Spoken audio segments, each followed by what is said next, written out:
This conference will now be recorded. Welcome all of you to the second panel of the conference, which is about the European integration of the Western Balkans, resilience, failure, and challenges. We have quite a number of distinguished professors that will have their intervention in the framework of the topic geopolitical approaches of the European Union to the Western Balkans.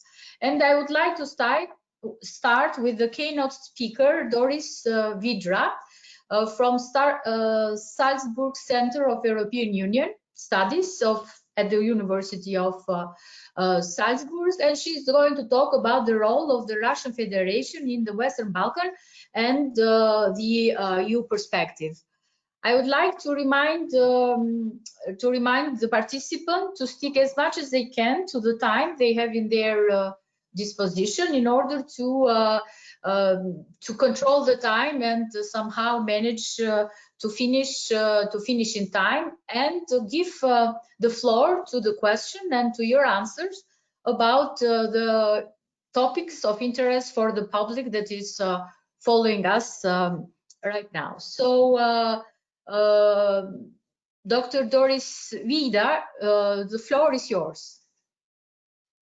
So thank you very much for this invitation. I'm really excited to be part of this, and I hope you can all hear me well.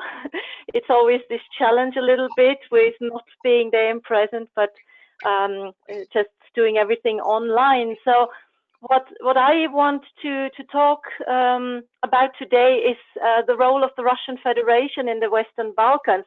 It's on the one hand, of course, because Russia and also the contested neighborhood between the European Union and Russia is one of my research topics. But I think how the European Union assesses and perceives Russian influence and Russian action in the Western Balkan region is also telling us something about the European Union itself and what it sees as the upcoming challenges. So you all know we have now a new commission. Well, it's not totally new, but it came with the turn to this year. And we also have a new High Representative for Foreign Affairs and Security Policy, Josep Borrell, and he is quite outspoken. And we see with him a much more geopolitical approach. And he puts a huge emphasis on the relations to the Western Balkan countries. And what he said in his hearing for the position of the High Representative is that the European Union is actively fighting against Russian and Chinese interests in the Western Balkans. So he sees an increasing geopolitical confrontation and is very interested in cooperation with like-minded partners, while he sees no prospects for cooperation with Russia until it changes course. He is very concerned about Russian expansionism in the Western Balkans. He says it has to be countered. He also said from the beginning of his term that the Balkans are of the top priority. And in a statement from April 2020, now already when the corona pandemic was at its height, he says that major powers such as China and Russia use the media to pump up the effect of their aid, increasing their geopolitical role in the world by forming public opinions, among other things. So he talks about an aggressive politics of generosity.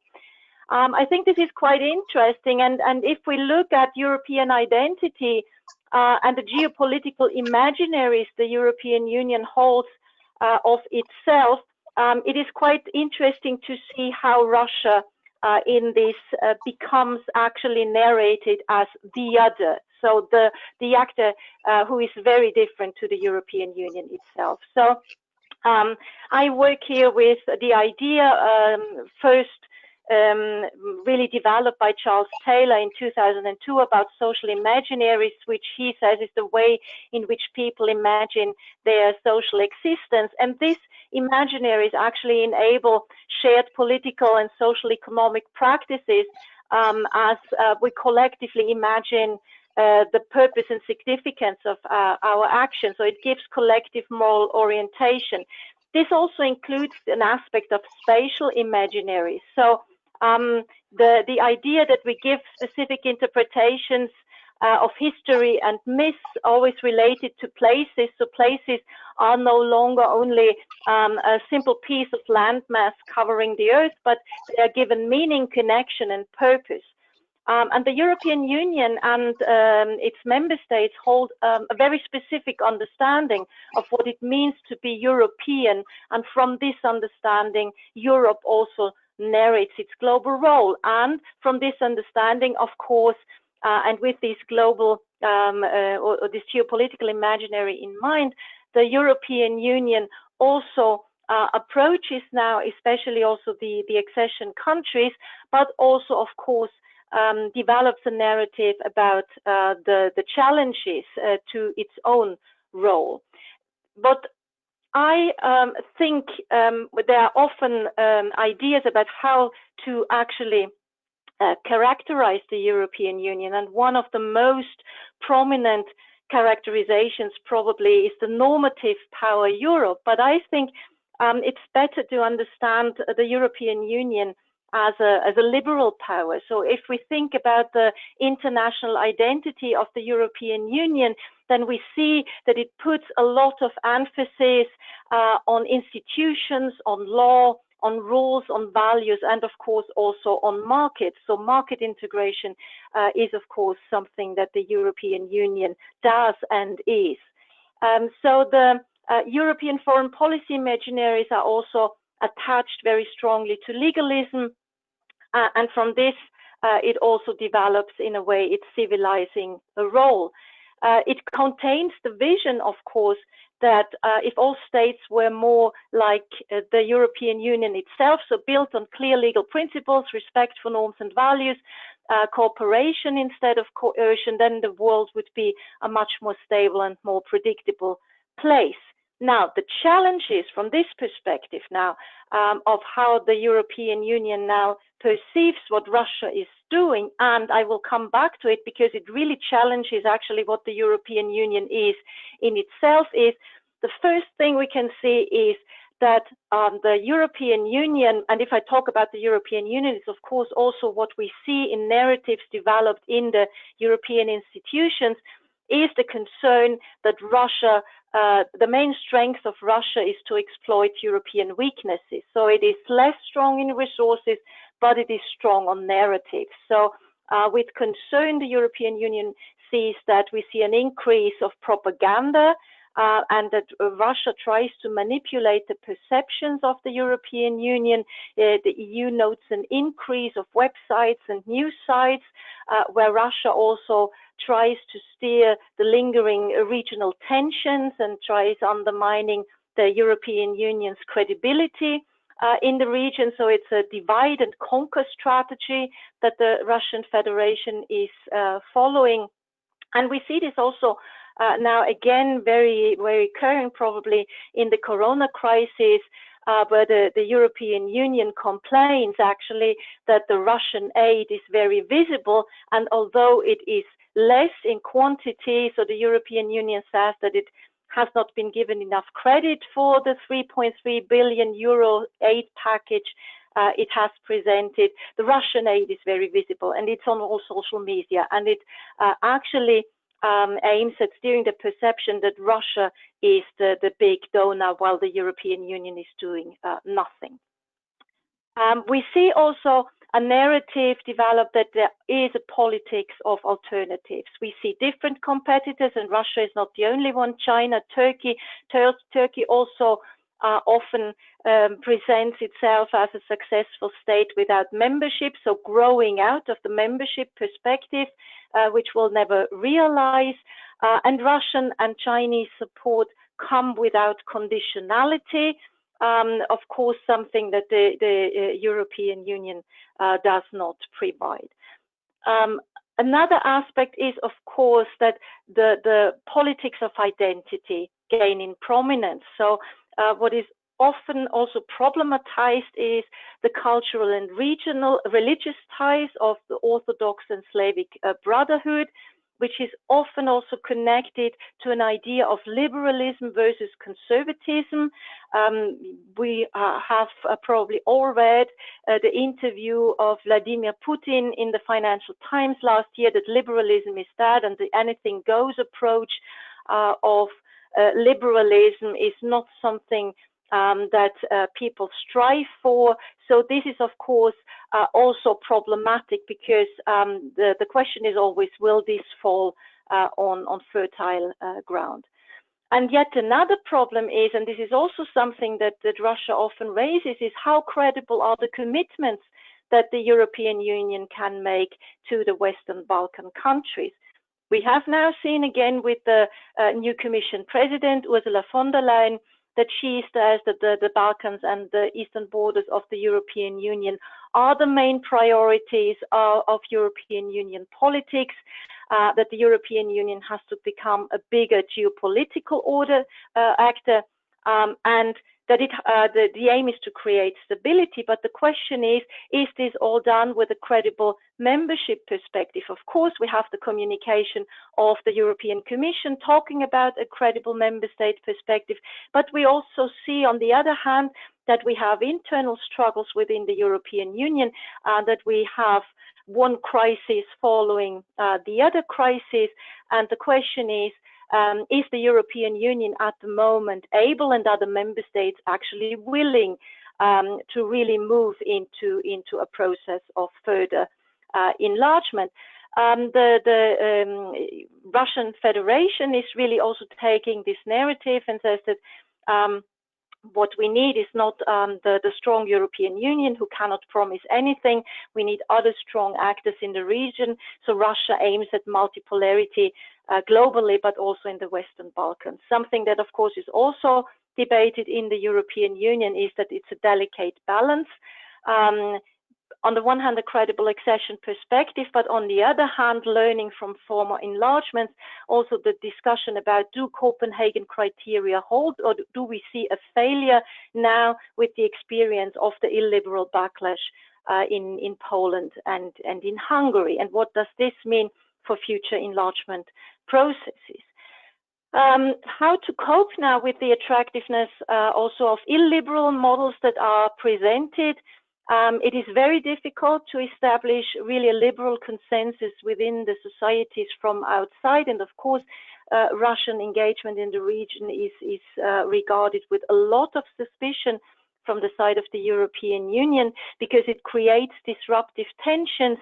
And the problem is also that the image of the EU itself is challenged. So if we think about the national identity of the European Union being the liberal power, and now having a higher representative who steps up to the power narrative that is usually led by other actors, namely by Russia, Borrell said Europe needs to develop an appetite to power, a willingness to act, not only comment. So engaging in the more geopolitical power games, the question is, can the European Union really remain a liberal power, or will it become a more realist power? And what does it mean for the European Union as such? Because one could say, actually, from the idea of the integration process itself, the European Union can be nothing than a liberal power. And if it loses the liberal consensus, this will be also very problematic for the European Union itself. So, and with this I end. I hope I stayed roughly in my 10 minutes limit, and I'm very much looking forward to your comments and the debate.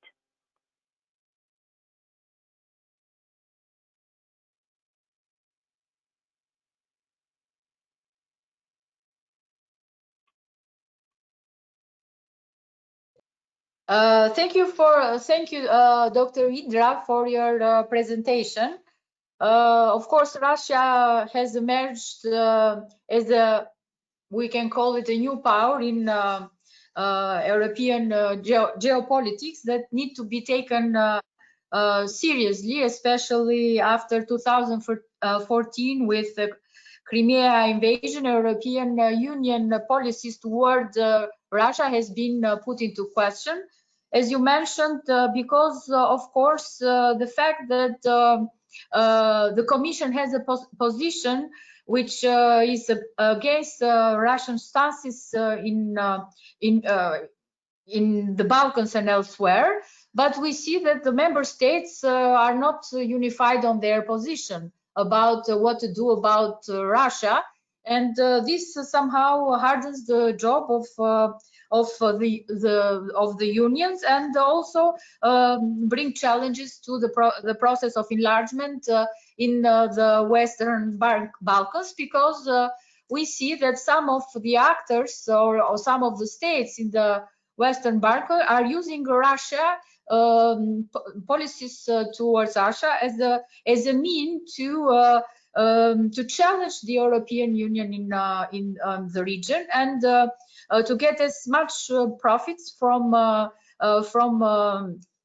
European Union, not always in the best sense, because some use it to strengthen their authoritarian position and put European Union in hold regarding declaration about what's happening within the Western Balkan countries, because always is the idea that countries in the region have these alternatives, as you mentioned, and the European Union for the first time is not considered as the only game in town. So other powers, Russia, one of them, is somehow being important.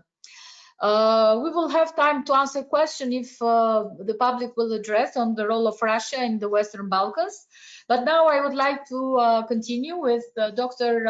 Daniela Irrera, which coming from the University of Catania, and she's going to present a new great game in the Western Balkans: global hegemonic tendencies and regional opportunities. I keep reminding, please try to keep on time so that we would have time for the question. So Daniela, the floor is yours. So thank you very much. Thank you for organizing this wonderful conference and for inviting me. So it's nice to be virtually, although I really hope that there will be chances to meet physically in presence in Tirana very soon.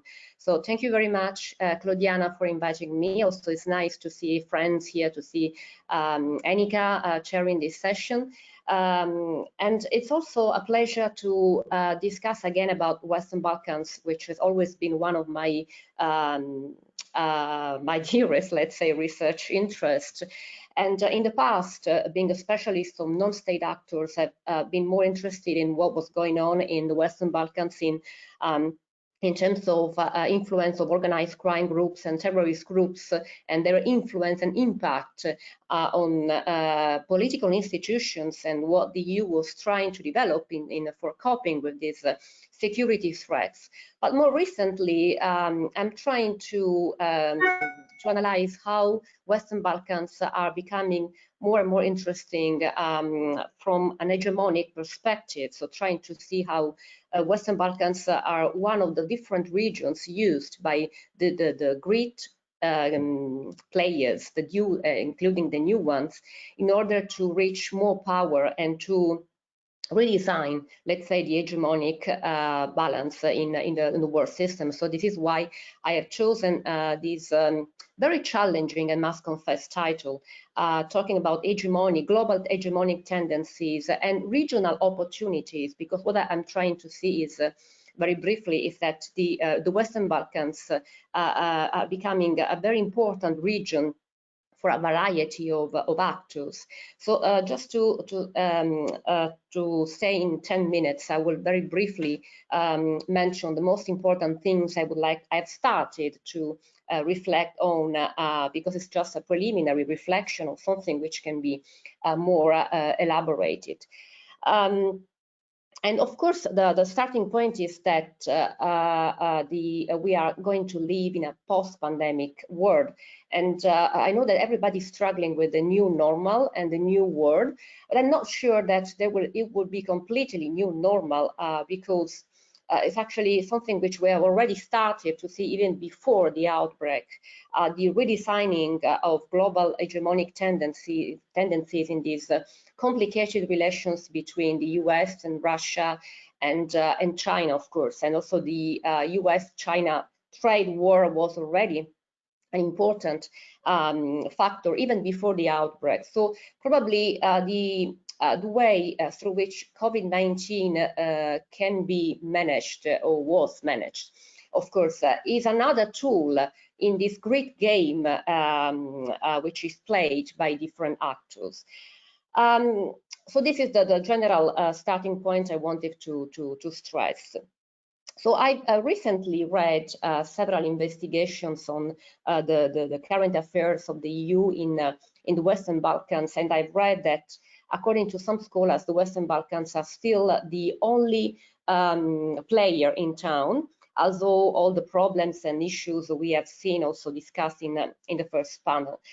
What I would like to stress is that, yeah, for sure, the European Union is one of the most, let's say, active, probably players in town, but not the only one. But the EU has never been the only player in town, because we know very well that the Western Balkans, since the very beginning, so even before the official birth of the European Union and the official starting or point as the enlargement policy, Western Balkans always been a very strategically important region for European politics. So too many players have always been very active in the region.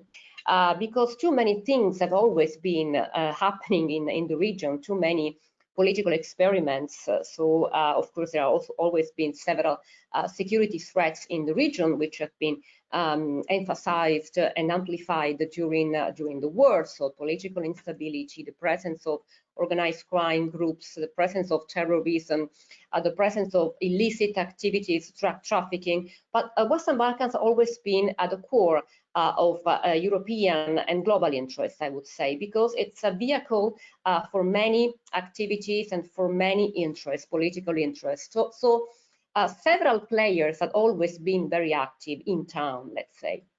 And it is true that the European Union has invested a lot in terms of money, in terms of resources, also political resources. But for sure, the EU has probably underestimated the rising influence of other actors. So we have already seen, even in the previous session, that China has always been very active since several years, and we've just heard about the previous speaker about the role of Russia, and of course US had always been very relevant in the area, and Turkey. So I know that there's another speaker talking about Turkey, so I won't discuss about Turkey. What I will very briefly say is that all these actors are presently struggling to acquire more hegemony and more hegemonic power in the current world.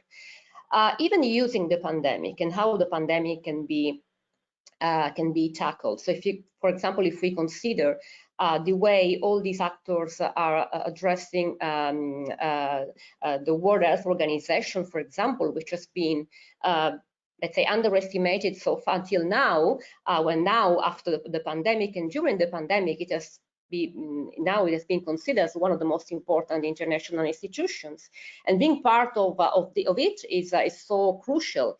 So we see it as a great game in which all these actors are trying to use different pieces, like in a chess game, and all these pieces may have different value and different importance in order to win the game, but they are using according to their interests, but also according to how relations are developing. So for sure, in the Western Balkans, the US have always played a very traditional political role, but basically the role of crisis manager. So that actor which was able to be deployed on field militarily, particularly and to be able to deploy all the resources and materials to tackle threats, security threats, and to manage crisis. While Russia, as we've already seen, it's more linked to the Western Balkans as a, let's say, from a more ideological point of view, having also traditional relations and legacies with Serbia and some specific actors rather than others. And China is but probably can be considered as a silent player in the area, because China is not new, not a new actor in the area. It has already started to do its job, let's say, since several years.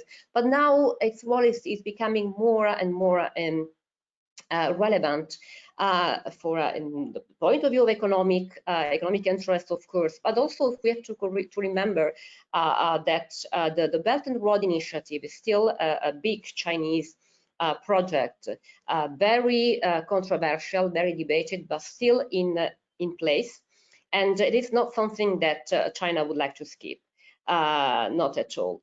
So if we consider all these different actors in the Western Balkans and all their different interests and also their own different plans, there are several things which may appear conflictual, but something which may also be in common.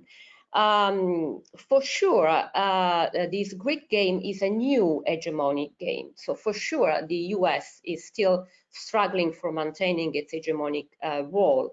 But at the same time, we see that other powers, okay, of course, Russia and China already started, not now and not during the pandemic, even before, to try to acquire a new hegemonic role, a completely different hegemonic role. So what we should start thinking about is what kind of values will be at the basis, and values and resources will be at the basis of the new hegemonic order, and because it is important to understand how pieces like Western Balkans and other strategically important regions are used by this political power for building this new hegemonic order. And so, for example, we see that China is a much more economic hegemonic power. It's not at all interested in the military unless it has to manage, Hong Kong or other territorial disputes. Well, Russia is a completely different kind of hegemonic power, but all these actors are absolutely different from the US, or from the previous hegemonic or the current hegemonic power, in terms of values, in terms of principles they want to protect and bring to the rest of the world, but also in terms of the conception of democracy they have, the conception of different political regimes they are representing and what they want to bring in the rest of the world. So when it comes to the Western Balkans and to the EU, what I would like to stress very briefly is what I have studied in the past. As for example, the anti-corruption programs developed by the EU in order to enhance the role of local actors in the regions. And I've started to analyze not only the real figures on corruption, but also the perception of corruption among people in different Western Balkan countries. And at the end, I ended up on the notion of informality. So my conclusions in a previous publication was that basically the EU was investing so much in the dialogue with those actors, or those formal actors which were perceived as most corrupt, and which were, of course, most responsible of the failure of anti-corruption programs, while other actors, which were obviously considered the less corrupt, so of course the church, media, and civil society, were absolutely not involved even in the dialogue for the building up of such process. So what I'm saying, and I conclude, is that the Western Balkans always represented a strategically crucial area.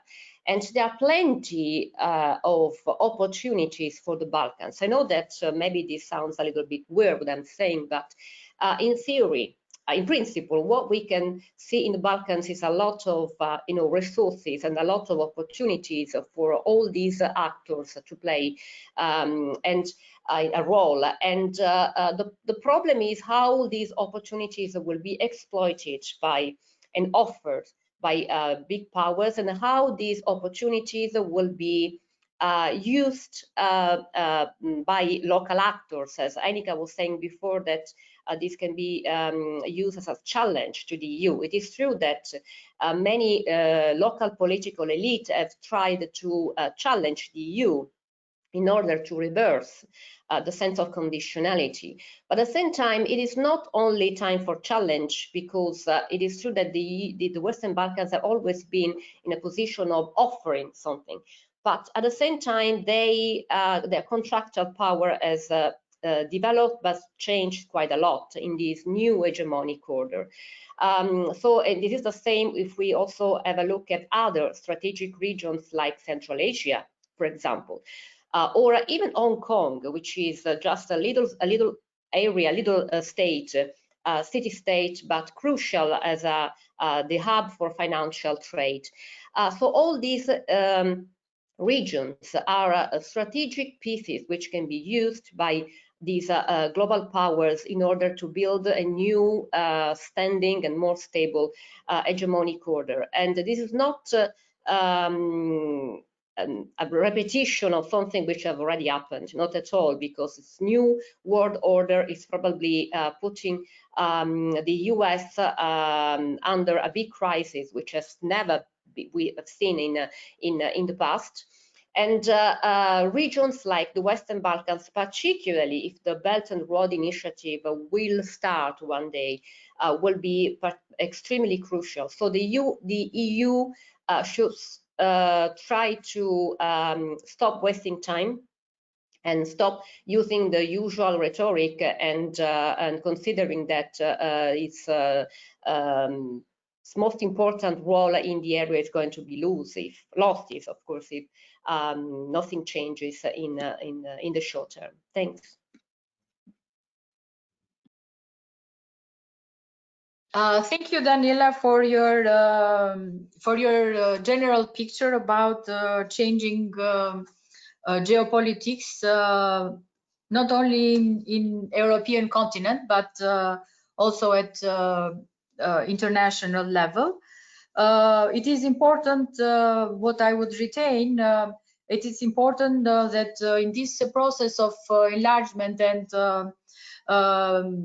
prescribed role of the European Union in the Balkan states is a consideration of non-state actors, especially the one which show democratic dynamics, that the European Union should be considered as very substantial partners in order to forward the process of integration that wouldn't be an easy one, especially on the conditions that nobody knows how the distribution of power will be after the end of the crisis, because what we read from the journals, we have a big recession on the Western world, while in Asia, from the figures, we see that they are coping better with at least economic problems, and this will be a challenge to not only American hegemony, but also to the Europe hegemony, and the consequences will be felt in the Balkan, or we even can say that the consequences are already there, and they are just accelerated by the happening of the pandemics that seems to somehow encourage also the revision of the European Union. But let's hope that they will learn the lessons, and we will have a more integrated and deep integration of the European Union for the sake of more vigorous enlargement process in the Western Balkans. Thank you once again, and I would like to give the floor to Seda Gurkan, from Université Libre de Bruxelles, lesson learned from EU-Turkish relation. Let me remind you of the time, so without being boring, but we are constrained to somehow remind this constraint to keep a healthy conference. Thank you. Thank you for the invitation, first of all, and the opportunity to join you. It's a really great program with wonderful colleagues. So thank you very much for your kind invitation to join you. In my brief intervention today, I will talk about EU-Turkey relations and lessons learned from Turkey's accession process. I will try to do two things. First, I will summarize why Turkey deserves to be analyzed, why we might draw some lessons from Turkey's relationship with the European Union. And then I will share in the second part of my intervention some thoughts with you on the lessons learned from this long relationship of Turkey with the European Union. So why Turkish case is interesting? I will argue that it's an interesting case that deserves special attention. It's a full of lessons, especially for two reasons. First of all, Turkey's accession process has been exceptionally long. We scholars forget very much that all this relationship has started actually long ago with Turkey's first formal application for association to the European Economic Community in 1959. So it has passed more than 60 years actually. Turkey today is the oldest candidate country, and its formal application for membership to the European Community was made back in 1987. Since Turkey's formal application, the EU has enlarged 4 times to 16 countries. Indeed, this application in 87 was earlier than the application of all the countries that joined the EU in subsequent enlargement rounds in 95, 2004, 7, and 13. So it's a long history full of lessons. The second reason why Turkish case, in my view, deserves special attention is that Turkey is an extreme case of de-Europeanization. It's an extreme case of detachment from the European Union. Of course, we observe some degree and form of distancing from the EU from several other countries in the Western Balkans, or even in some EU member states, as previous colleagues have mentioned. But in the case of Turkey, this de-Europeanization process took place in a very short period of time and in an extreme manner. While in 2005, Turkey could be classified as an EU candidate sufficiently fulfilling Copenhagen political criteria, today its membership is off the table and Turkey is considered to be an autocracy. In other words, Turkey is a good example of how wrong the whole enlargement process can go. So what can we learn from this extreme case of the Europeanization or EU's long enlargement process to Turkey? And this takes me to the second part of my intervention. And here I will emphasize mainly 4 lessons. First, the conditionality policy is key for the reform process in the candidate state. In other words, credible conditionality by the EU might lead to rapid Europeanization. Just a small parenthesis here, maybe, by credible and genuine conditionality, I mean clear conditions that are attached to set up credible membership and incentives, and close and objective monitoring by the European Union. So no political monitoring, but objective process of monitoring by the European Union. So in other words, if the EU is in a situation to offer a credible membership perspective, it can provide the much needed external anchor to legitimize the reform process in the candidate country. But this is not the whole story. And this takes me to my second point.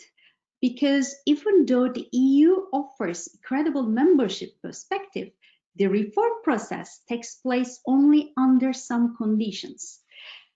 A rapid reform process takes place only if the reform agenda fits the interests of the ruling elite or enhances the power of the governing elite. So the whole process of accession or the reform agenda is mainly driven by domestic political actors. So the government, domestic actors remain the main drivers or gatekeepers of the accession process. So domestic politics matter. The third point is related to my second point, actually. As domestic politics matter, the process is reversible. The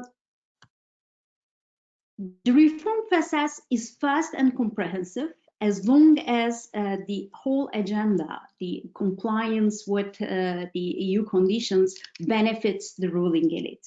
This is why stagnation of the reform process, or even the reverse process of de-Europeanization or autocratization, might take place if the elite considers that EU conditions are costly for the government.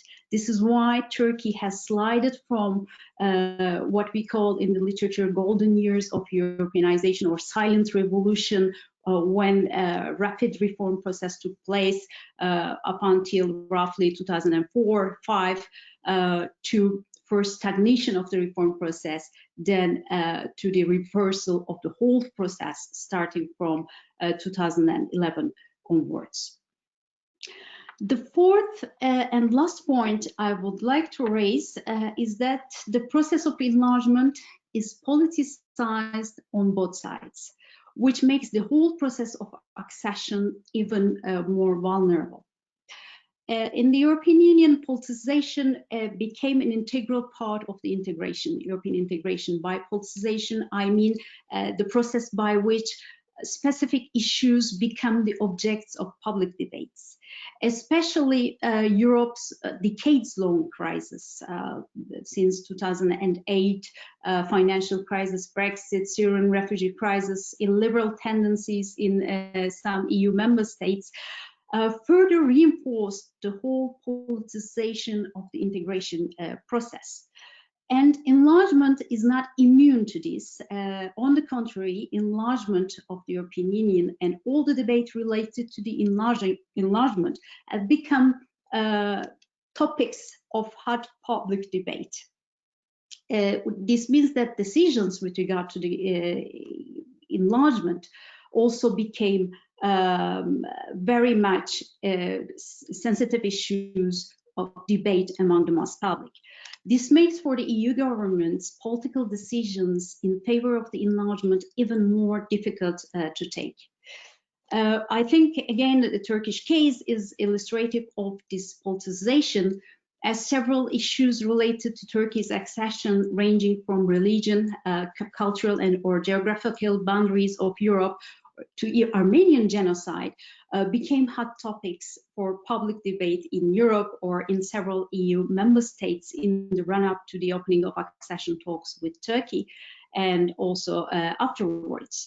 Even during Brexit campaign, Brexiters have used the issue of Turkey's accession to the European Union as one of the hot topics in the campaign, Brexit campaign. Turning to the accession countries, although the mass public might largely support the accession process, the governments or political parties in acceding countries might choose to turn several issues related to the accession into public debate for political gains. This is why once the accession talks start, the whole process needs to be carefully managed by technocrats on both sides, but also with the continuous involvement of pro-accession or pre-enlargement segments of the society. So I will respect a 10-minute limit, and in conclusion, I will say that as Turkey's case illustrates, the whole accession process is long. It's highly politicized, and it's painful for both sides. The successful completion of this process depends obviously on several factors, but among these factors, two remain, in my view, key for a happy end. First, a firm, credible, and consistent application of the conditionality policy on the EU side, and second, more importantly, domestic actors' continuous commitment to the EU process on candidate side. Of course, I will be happy to expand in our Q&A session on some of these points or respond to your question during the debate. Thank you very much. Thank you, Dr. Gurkan. Very interesting presentation. I think that the case of Turkey is a really good case because it brings to the attention that the process of Europeanization and democratization that European Union undertakes under the umbrella of enlargement is not an irreversible process. A lot of factors, as you mentioned, are involved in. I would like to emphasize the fact that everybody knows it takes two to tango, so both sides need to be reflective on what was wrong on the policies they followed. Generally, I am of the idea that not only one side is guilty, it should have been on the other side something that didn't work or which was misunderstood. And as I was saying in my presentation, the condition, the domestic conditions of the country where these rules of enlargement should apply should be taken into consideration, because sometimes accelerating some processes on which the country is not yet ready may produce counterproductive results. And in my opinion, the European Union policy, in fact, it's really challenged, not to say it is a failure in the case of the European Union. I hope we will have the opportunity to discuss later more in details, but I think everybody has plenty of ideas to think of out of all the issues that are presented until now in this panel.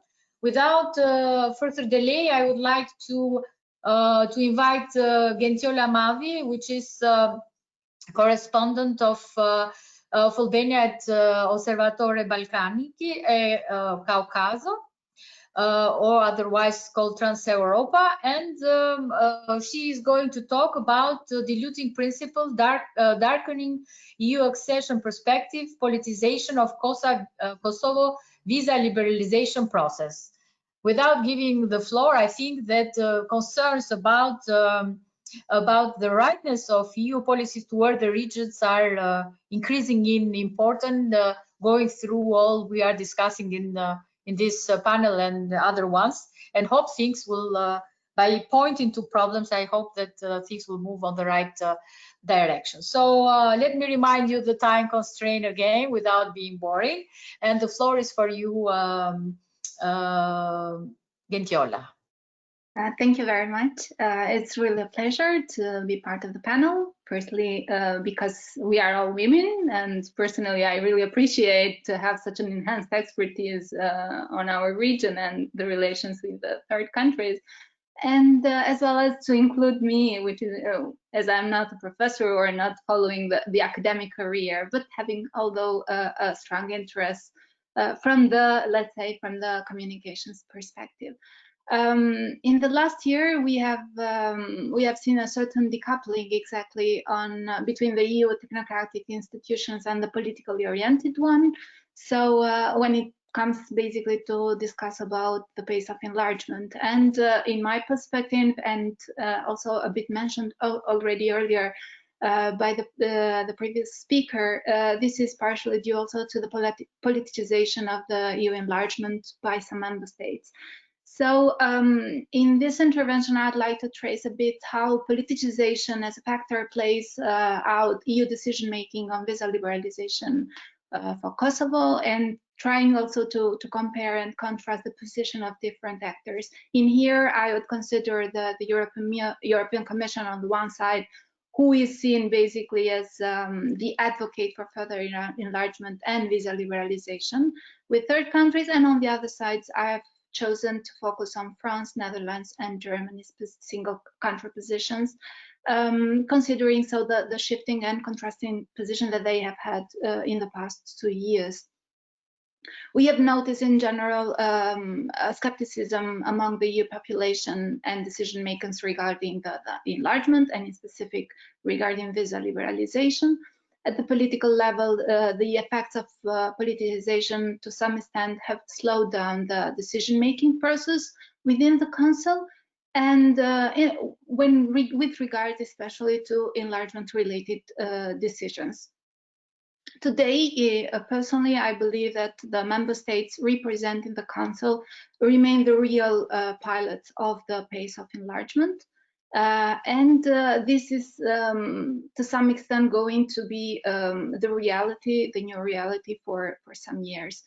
In the case of Kosovo, the situation is a bit particular because on the one hand, we have to consider the non-positive vote of 5 non-recognizers when it comes to visa liberalization, and a negative approach or voting of the France and Netherlands in sign of the Council would really undermine the opening up of the Kosovo borders with the EU.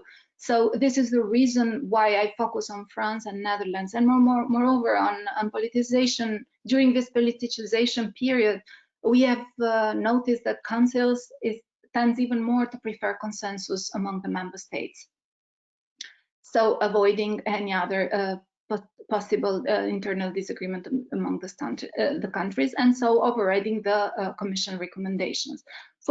Passing now to the profiles of each country under consideration. France, overall, we can say that France tends to delay enlargement on the grounds of pure domestic political calculations. And this is linked also to the increasing skepticism of the citizens with regards to enlargement, the centralization of power. And here I mean that with President Macron, we have been seeing a shift in the verticalization of decision making, and the last word in the case of Kosovo, it's not of the Minister of Interior, but mostly it's in the hands of the president.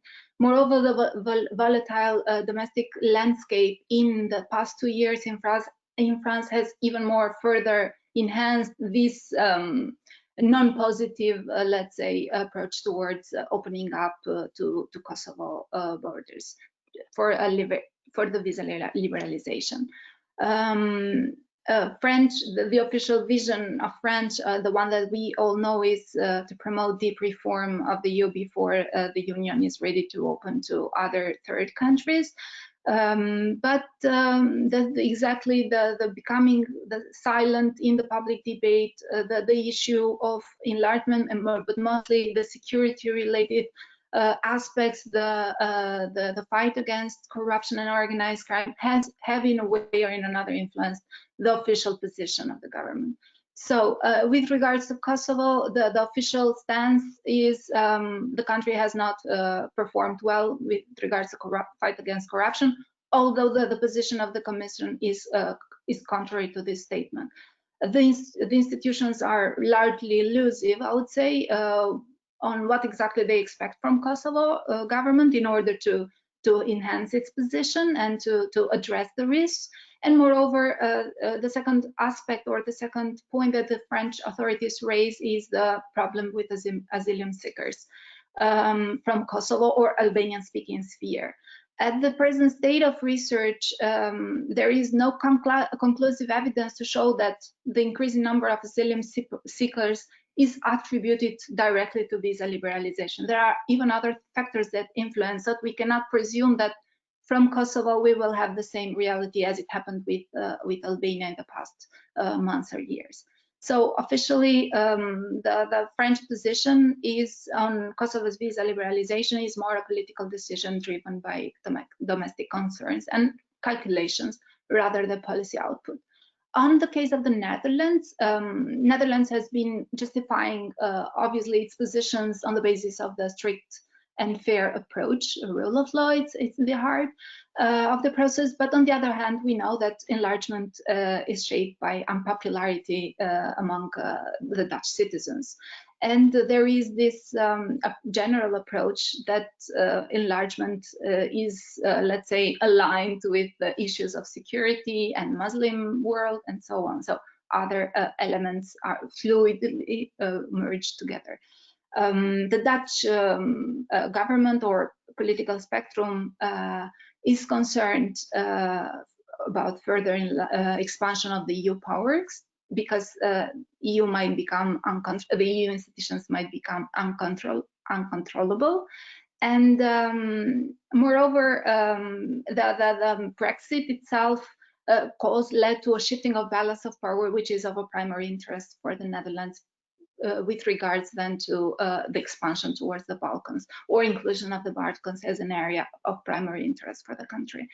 So they generally push or are more assertive in promoting their own national interests, and then considering the second aspect of enlargement as a policy or visa liberalization. On Kosovo, the Dutch authorities, as the French authorities in the public statement, have a copy-pasting wording, let's say, saying that they are not happy with the fight against corruption, without providing additional alternatives to how the government can address it.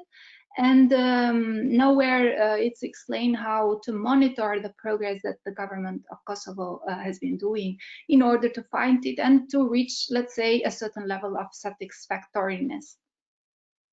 The last document of the government priorities of the Netherlands states that during the next 5 years, the strict and fair approach will be maintained with regard to the Balkans, and the authorities suggest a possible revision of the general EU policy in order to include more coercive tools.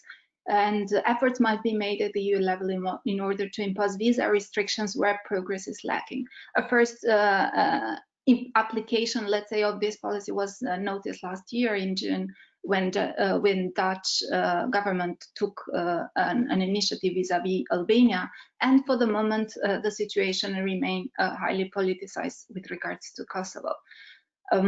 However, in this overall statement, I have not analyzed how the COVID itself will or might affect the general position. And finally, when it comes into Germany, the country has maintained a consistent commitment towards enlargement and towards Kosovo. They point their own position on tough conditionality and asking in general positive results from the country without any questioning of the perspective of these countries from the Balkans. In the case of Kosovo, to conclude, Germany took some time, so it has the government has a hesitant official position, and the lack of appetite was coupled with the fact that the dialogue between Pristina and Belgrade has been stagnating. However,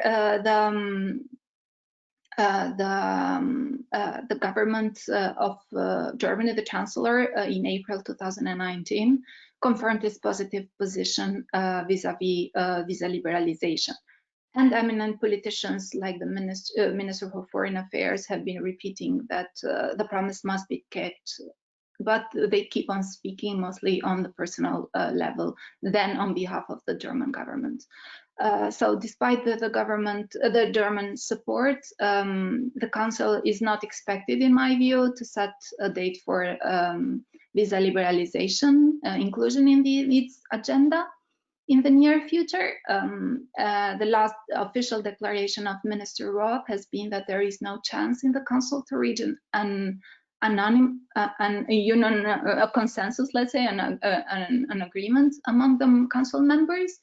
And at this moment, at this particular moment where we are living in, I see it quite difficult for the German Chancellor to find political space towards achieving wide consensus regarding visa liberalization during the next presidency of the Council that they will hold from July onward.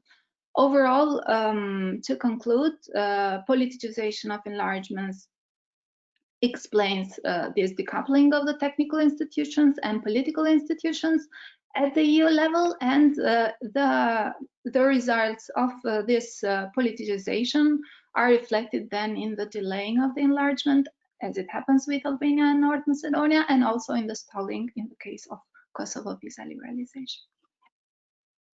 Thank you.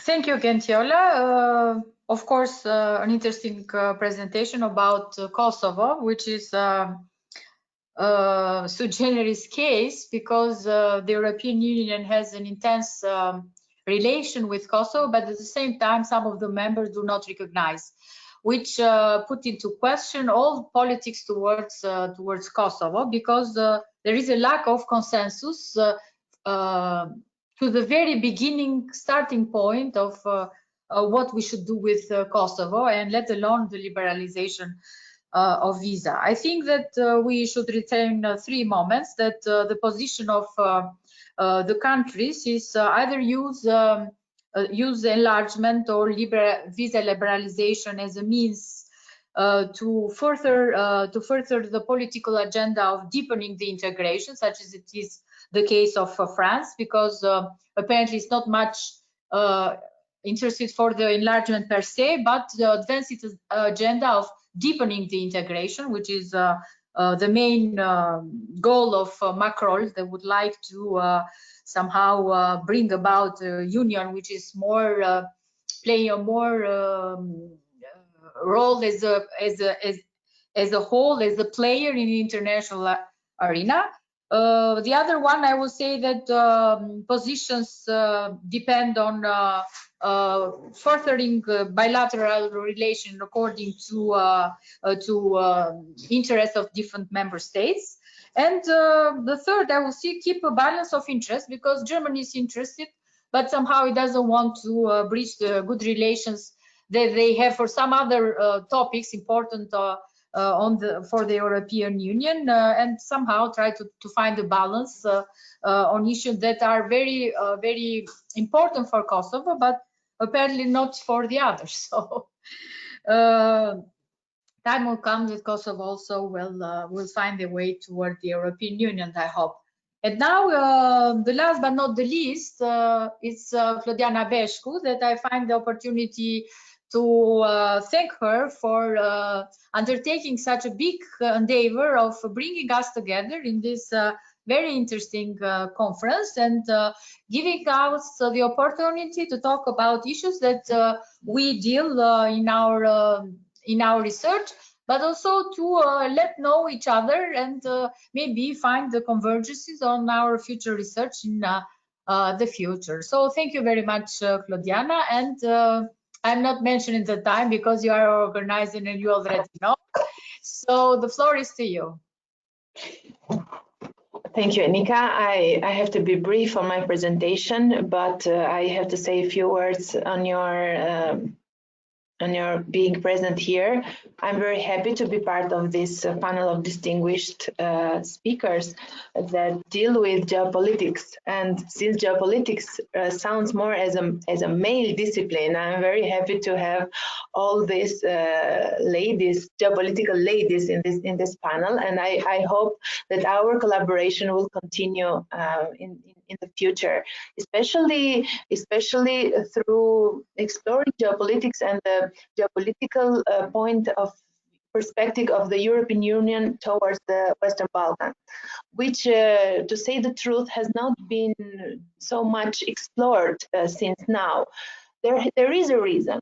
We have to say that the term in itself, the term geopolitics, has not been properly used, officially used in any official document of the European Union. Even in the global strategy of 2016, elaborated and pushed so much from the High Representative, Mrs. Mogherini, the term geopolitics did not exist. It was only used strategy instead of it, and we have to wait until end of 2019 and 2020 for the first President of Commission to use to say that we will have a geopolitical commission. Yes, why is the geopolitics not explored within the European Union? We can say that there is a sort of allergy coming from the end of the Second World War, which continues, and being an organization, an atypical organization, the European Union, more based on norms. There is a kind of feeling that using geopolitics, you deal more with interest than with norms. I can understand that, but maybe it's time to talk about geopolitics clearly and to see how this sound to the European Union. So intentionally, I will put all my discussion on geopolitical point of view, and I will try to analyze this relationship between European Union and the Western Balkans from this point of view. Yes, if we say, going back to classical geopolitics, if we say that European Union is the heartland, then we could derive very easily that the Western Balkans are its rimland, which is a very, you know what rimland and how important geopolitically the zone is, which is very important. But does European Union really sees or perceives Western Balkan as its rimland? I can say that apart from a document communication to the European Parliament from the Commission dated 2018, which states that Western Balkans are important geopolitically to the European Union. We cannot find such an approach. If we go back to the idea of the English School of International Relations, we can say that there are three main reasons why a zone or a region might be interesting or important for another core region or core zone: trade, free movement, and stability. And of course, Western Balkans are part of the third reason. They are the main response. They have the main responsibility for the stability in the European Union's border, and their inner stability means stability for the EU. But is it enough is this reason enough? Because if we think more attentively, it sounds that stability is the stability of the Western Balkans represents a kind of threat to the European Union. So they have to be stabilized, otherwise they will transport conflicts within the EU. So it's not. It feels more like a threatening reason than a comfortable reason. But are there other reasons why Western Balkan could be interesting or important geopolitically to the European Union? I've tried to mention some of them or to explore some of them. Yes, there is a future in the energy sources of the Western Balkan being a zone of alternative energy sources. Yes, there is the Western Balkans are part of a transitory routes. Daniela mentioned Road and Belt Initiative. We can mention other pipelines very important for the gas European Union. We deal with a small market of consumers. Overall, the Western Balkans are in 20 million of people, which is less than Romania itself. So it's a small market of consumers. If we count the low cost of labor force and the young generation, I have had the chance to discuss it with other colleagues from the European Union, and they perceive it more as a threat than as or better, the European Union societies could perceive this more as a threat. So the low labor cost and the high level of young people in the Western Balkans, then as an opportunity from the Western Balkans. So in this era of my country comes first approach, And when the enlargement is not fancy anymore, how could Western Balkans be attractive to the European Union, even geopolitically? We can say that from their position or geographical position, they are not merely the belt, any belt, shift belt, or any satellite zone of the EU. They are not merely a buffer zone. I mean, the Western Balkan countries. They are not merely the backyard of the European Union. If we think of from an Eastern perspective, the Western Balkans could be the front yard of the European Union. And as we know, the front yard represents is the first one sees when coming to visit a home, a country. To the Eastern culture, this is very important. So being such important geographically and geopolitically, then why we have so many contradictions within the European Union? We have a European Commission acting as a political actor, and we have a European Council acting as a technical actor.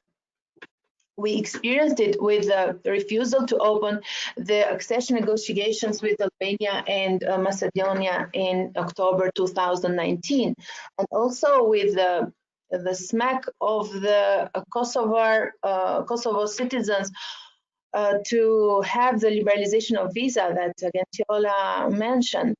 And so we can say that EU is not properly organized or prepared to see the region as a geopolitical region. Of course, there are single state interests that tackle in this unanimous way to see to look at the Western Balkans. But here we come at another inner contradiction of the European Union. If you have to be a strong geopolitical actor, then you have to think geopolitically, all as a whole, as a unity, and interstate interest make you be a weak geopolitical actor. So I will conclude here my brief how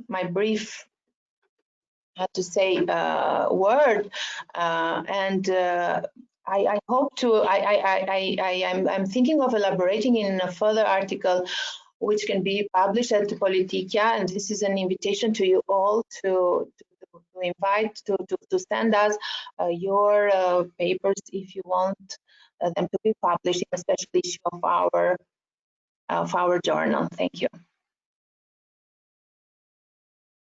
Thank you, Klodiana, for interesting ideas and for bringing to the fore the concept of geopolitics that, in fact, was the key word of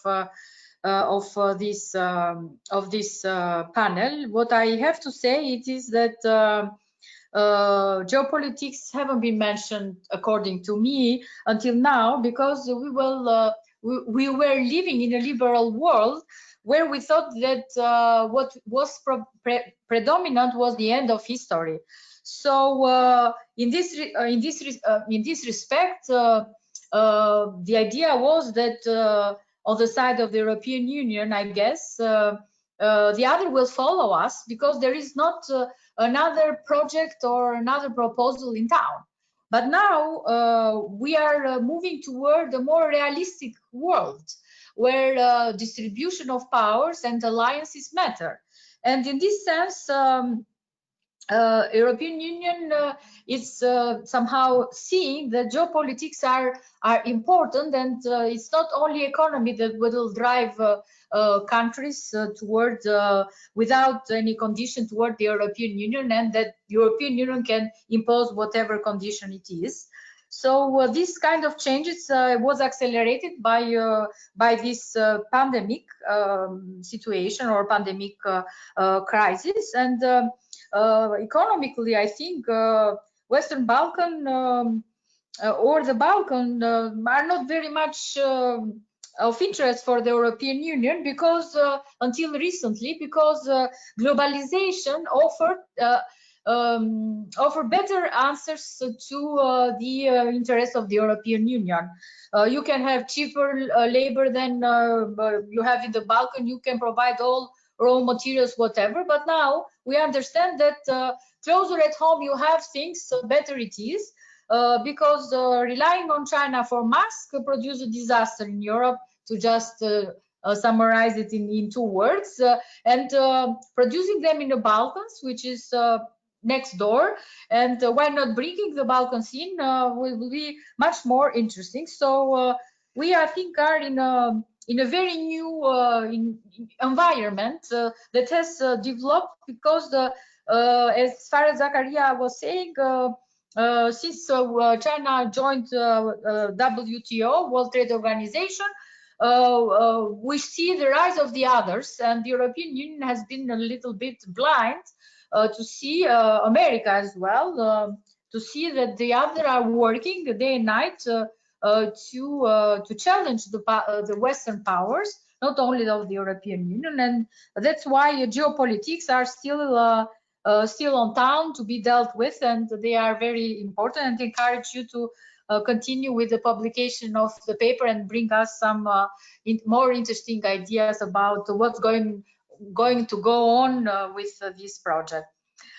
So we had the panel, as Gentiola was saying, of all women, and we are great because we managed the time very rationally, and we respected each other, and the panel by talking as much as it was required, and bringing, but more than that, bringing very wonderful ideas and decide that can be developed into other projects, papers, books, and I encourage all of you to publish to Politikia, but also I don't know, enjoy projects of books and so on.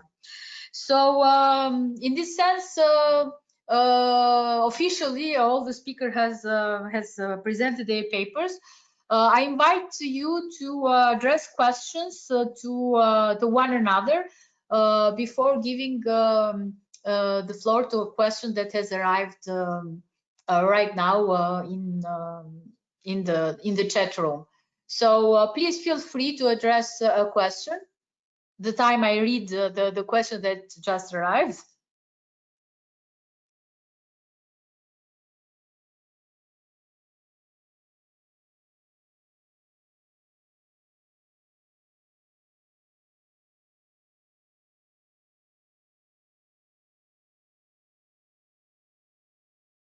Okay, I think we have a question that has to do with how economic consequences that EU is facing will affect Western Balkan countries, which is a very big question that I would say that even our European Union doesn't know for the moment being, because they don't know how much the crisis will hit European economies, and how fast the recovery process will take. Big money are advanced in this respect. If I may answer one part of the question, you hear about billions and trillions that now one will be advanced not only by member state but also by the European Commission, that is trying to take a role that is projected since the beginning of the projection of European Union, that is the role of Commission as a government, as an executive, which would accumulate more sovereignty derived from the member state, and be somehow sustainable even financially by being it in charge of finding the money rather than the member states. Which is a real challenge for the European Union, and we don't know how much it will be a success, this proposal, although it is so much appealing. And all this, I think, will depend also what will happen with the Western Balkans. But I invite also the others, if they have something to add to the answer of this question from what they have from the moment since the crisis started, and all this problem with the economics of the European Union are prompting. So, Klodiana, do you have any answer? Yes, I was reflecting on what you said. European Union is becoming more realistic, it's true. So that's why geopolitics and other related issues have come back and are fancy, actually. So being more realistic means that one is more, how to say, as an organization, as a unity. They will be at the same time more pragmatic. So hopefully the Western Balkans will be on the top of the agenda. But even though there is not this kind of urgency, as urgency feeling as we experience, as the European Union experience, for example, towards the Ukraine crisis. Seems that Western Balkans is a half stabilized region, so it's not an emergency, but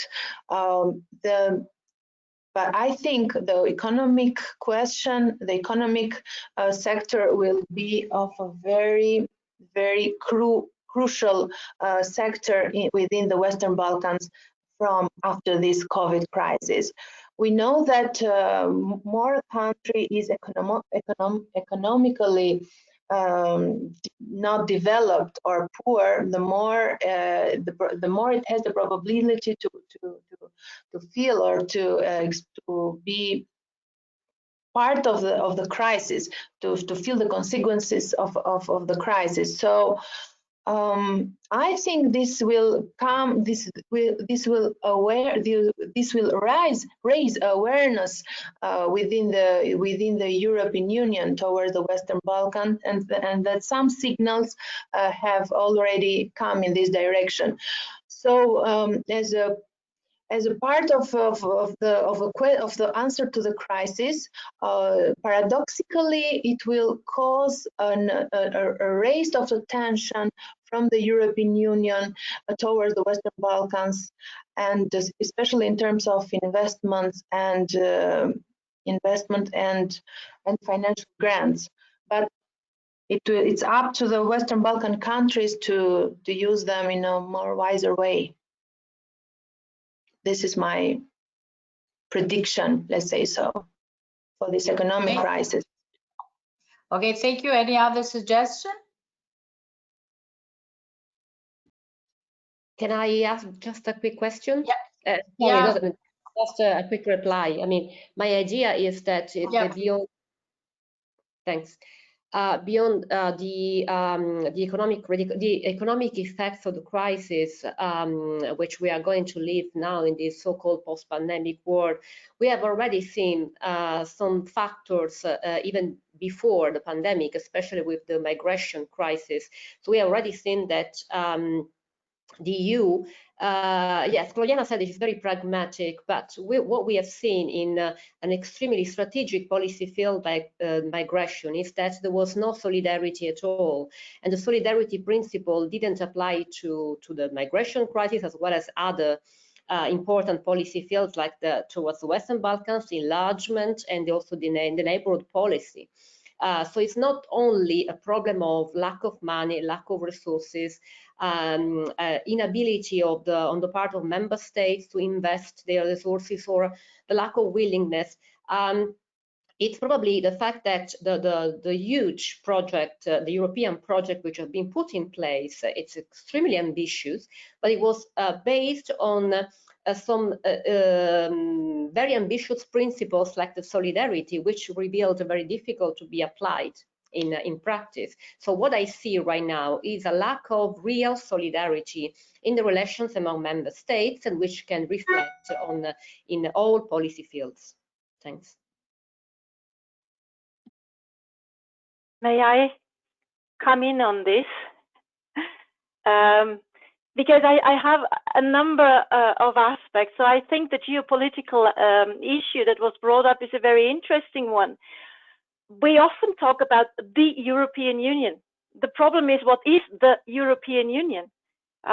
We have 27 very different member states.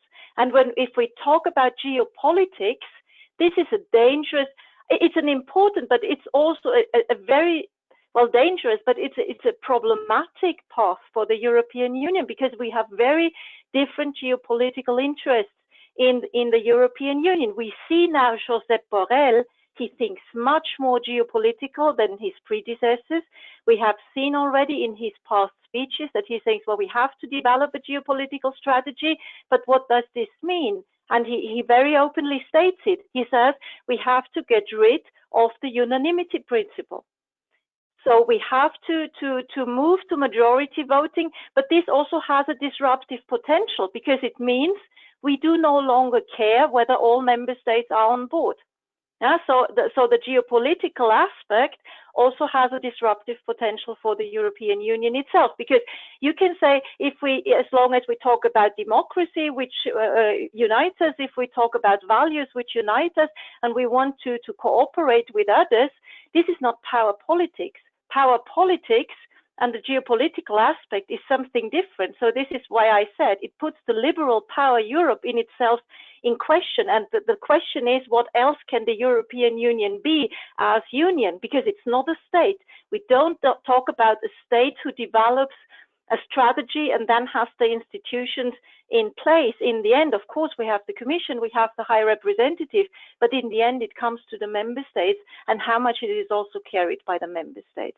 So this geopolitics is interesting. I think it is also developing, and the global strategy already had, it is said it's more pragmatic than ever before, and things where we already see this geopolitical thinking arriving. But it's not so simple to move into geopolitics for the European Union.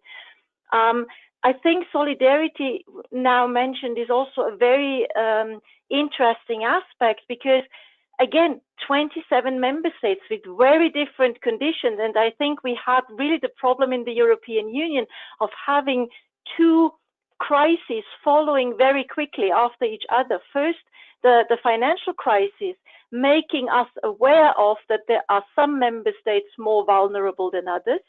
And suddenly member states come and hold up their hands, and others are not willing to give. So you already have this idea of we are not all the same, and it's difficult for us to be together in this union. And then the migration crisis came, so showing us the other cleavages between East and West mainly. So we now have the very difficult position that suddenly the member states realized, moving out of the good times of the Trente Glorieuses, if you want to call it, that the integration process demands an awful lot of every single member state, either because some demand is put on it, or because it has the feeling that the others do not respect the demands enough.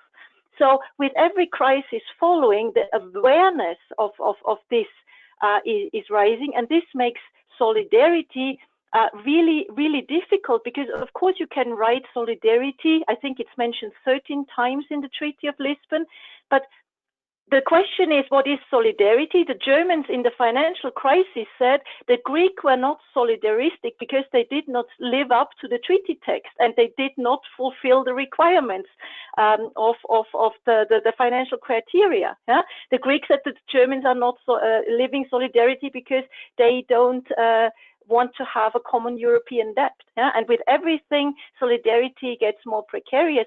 And I think this is also, the corona pandemic has shown it, how difficult it is, and you cannot force states to solidarity. Again, I think that the big issue with the European Union, and if we talk about the European Union, is it's not a state. We have very complex structures within the European Union, and there's still the sovereign member states in the European Union. And this makes these things so tremendously difficult, starting with solidarity, but also moving to having a more geopolitical focus of enlargement or neighborhood policy or foreign policy as such. Yeah, thank you. Yeah, it's a very interesting remark, because of course geopolitics is very challenging, because all the countries have different geopolitical interests, and it looked until recently it can't be a common denominator of all member states. The only hope I would suggest is that if all member states perceive a threat, as it was in the case of the Cold War, where the member states united against the Soviet threat, there is a hope that the Union will work. Otherwise, if everyone will pursue its own geopolitical interests, I'm afraid that member states are not able to face the contemporary geopolitical challenges alone. And although it is not in favor of enlargement, I somehow agree with Macron that say without deepening the integration, it will be rather difficult to go on with other issues, including the problem of enlargement. For a few minutes, I give the floor also to Seda and Gentiola for a closing remark, and so before saying bye-bye for this session. Yes, Seda, the floor is yours. Thank you very much. Yes, maybe very quickly I will come back on this issue of EU's crisis and geopolitics. Actually, the EU, as you brilliantly all put, the EU is in a state of disequilibrium. There are several crises that hit the European Union. On the one hand, the EU and member states try to solve the problems on their own. But on the other hand, the problems are so interlinked that they cannot solve them on their own, as we have seen in the refugee crisis, which creates an intergovernmental reflex on the one hand, but on the other hand, kind of new wave of cooperation among the member states, which we observed, for example, with the Syrian refugee crisis. The EU was not, as an institution, able to respond it through supranational mechanisms, but the response did not come maybe in the hot phase of the crisis. It came from individual member states, but in the later stage, the response came in a coordinated manner, but through intergovernmental reflex by the coordination of EU member states, especially through the European Council. It was very much the case also with the pandemic. So in a way, there is this disequilibrium within the European Union, and after every and each crisis, the EU comes as I wouldn't say as a better union or a worse union, but as a transformed union. It will be probably the case also as a result of this pandemic, which will reinforce this intergovernmental reflex on the one hand, but also the willingness of EU member states to cooperate more action among themselves.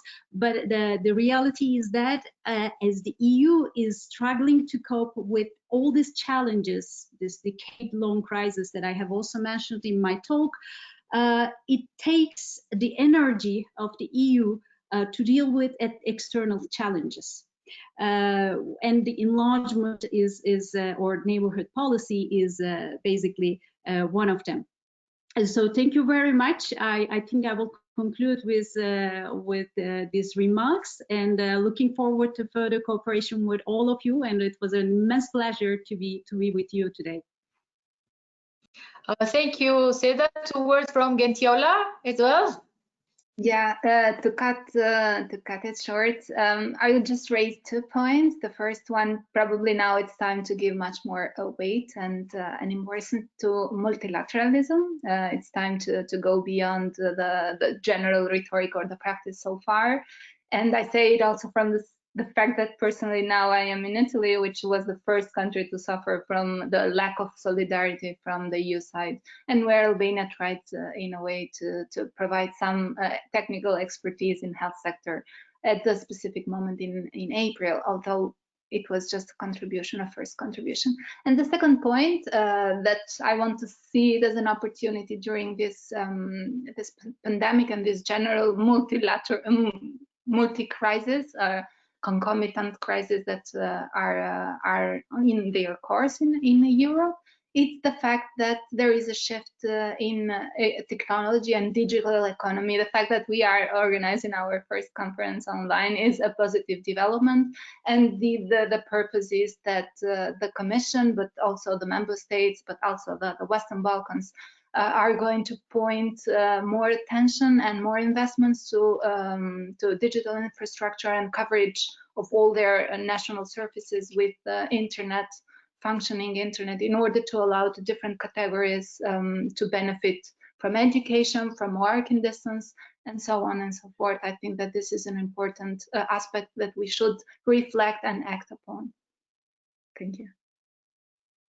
Thank you. So I just have to thank you all for the participation, for insights, for being with us, and I hope that we will find the opportunity to be in touch personally.